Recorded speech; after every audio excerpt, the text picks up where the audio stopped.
Que mange un lapin? Que mange un loup? Ou encore un ours? Bienvenue sur Brin de Savoir. Dans cet épisode, nous allons parler des principaux régimes alimentaires des animaux. Quand on parle de régime alimentaire, on se questionne sur ce que mangent les animaux en fonction de leur espèce. Est-ce qu'ils mangent tous la même chose? La réponse est évidemment non.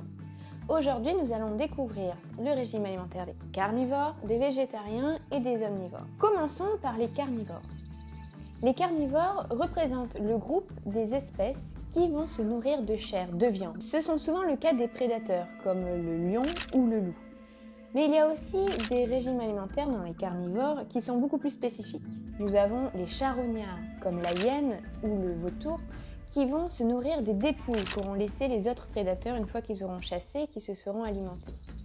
Nous avons aussi les insectivores qui représentent tous les animaux qui vont se nourrir exclusivement d'insectes. Exemple d'un animal insectivore, c'est la pipistrelle, une chauve-souris. Ou nous avons aussi les piscivores qui représentent tous les animaux qui vont se nourrir essentiellement de poissons. Les carnivores ont une dentition qui est adaptée à leur alimentation. Ils ont des incisives tranchantes, des canines pointues qui leur permettent de déchiqueter, de déchirer la chair des animaux qu'ils mangent. De la même façon, les oiseaux, comme les rapaces qui sont carnivores, ont un bec très pointu et très acéré. Nous avons ensuite la famille des végétariens. Les végétariens regroupent tous les animaux qui vont se nourrir essentiellement de végétaux. Dans cette grande famille du régime alimentaire végétarien, on a aussi des régimes très spécifiques. Nous avons les très connus herbivores, qui représentent tous les animaux qui vont s'alimenter principalement d'herbes ou de feuilles, comme la vache, la gazelle, le cheval. On a aussi les granivores, qui sont tous les animaux qui vont s'alimenter de graines. C'est notamment le cas des oiseaux en élevage, comme les canaris. Il y a aussi les frugivores, tous les animaux qui vont s'alimenter essentiellement de fruits. C'est par exemple le cas des orang-outans ou d'une grosse chauve-souris qui s'appelle le renard volant aux Philippines. Les animaux végétariens vont avoir une dentition adaptée à leur alimentation.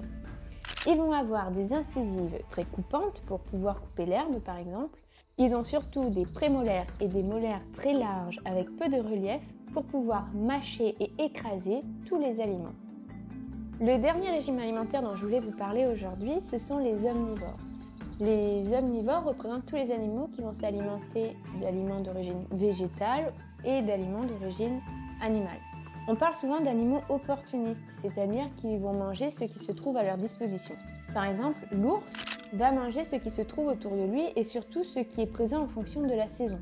Il va autant pouvoir manger des baies que des fruits secs comme des châtaignes ou des glands ou des petits mammifères. Il va aussi pouvoir s'alimenter d'insectes, de poissons ou d'écorces. Il existe d'autres animaux omnivores comme le renard ou le hérisson. Le renard va avoir une alimentation majoritairement constituée de viande, mais ça lui arrive aussi de manger quelques fruits. Il y a un autre animal qui est omnivore, c'est bien sûr l'être humain. Nous, on peut à la fois manger des aliments d'origine animale, comme un steak qui est de la viande de bœuf, ou des frites qui sont des pommes de terre et donc qui sont bien d'origine végétale. On peut aussi boire du lait qui peut être produit par des vaches, par des brebis ou par des chèvres, mais on peut aussi boire un jus de fruits comme son nom l'indique qui est constitué de fruits. Nous sommes donc des animaux avec un régime alimentaire omnivore. Comme pour les carnivores ou les végétariens, les omnivores ont une dentition adaptée. Ils vont avoir des incisives coupantes, des canines pointues développées pour pouvoir déchirer quand il s'agit de viande.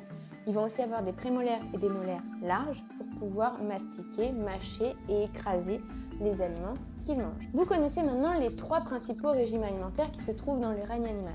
J'espère que cette vidéo vous a plu. N'hésitez pas à me poser des questions si vous en avez dans les commentaires et je vous dis à bientôt sur Brin de Savoir.